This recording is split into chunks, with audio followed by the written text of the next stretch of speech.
একমাত্র জামাতের জন্য আওয়ামী লীগই ভালো। এই যে জামাতে যে 23 তারিখে আন্দোলন করছে, 23 তারিখে যে আনন্দ করছে, মিছিল করছে, যে সাংবাদিকের উপরে হামলা করলো জামাতে, এটাই কি হয়েছে? আর আওয়ামী লীগ জন্মদিন পালন করছে, ঠিক আছে, সরকার কোনো কাজে শৃঙ্খলা করে না, সরকারের বিরুদ্ধে কাজে শৃঙ্খলা করছে।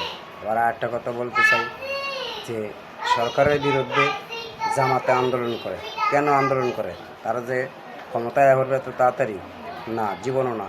তাগরে জনগণ ভোট দিবে না। তাগরে জনগণ কীভাবে ভোট দিব? তাগরে রাজাকারের সন্তান কইব।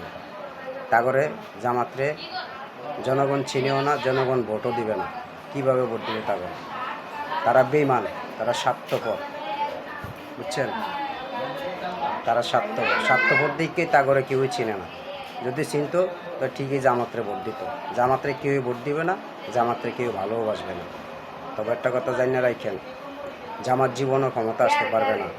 এক খালেদা জিয়ার লোক বেমানি করছে, এখনও বেমানি করতে আছে।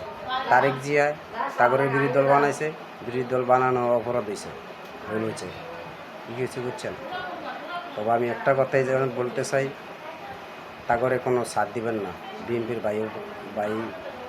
ভাই ও বোনেরা বিএনপির বলতে যাই, তারা জামাতরে যাতে আন্দোলন করুক, তাগরে কোনো ছাড় দেওয়া হবে না। আপনারা প্রতিরোধ করে তুলবেন। আর প্রশাসনকে বলতে চাই, পুলিশ ও ভাই ও বোনেরা, আপনাদের উপরে কোনো বেয়া অন্যায় করলে আপনারাও ছাড় দিবেন না, আপনারাও প্রতিরোধ করে তুলবেন, ঠিক আছে? ঠিক আছে। পুলিশ হলো ভাই বন্ধু, জনগণের বন্ধু। পুলিশ জনগণের বন্ধু, জনগণের ভাই।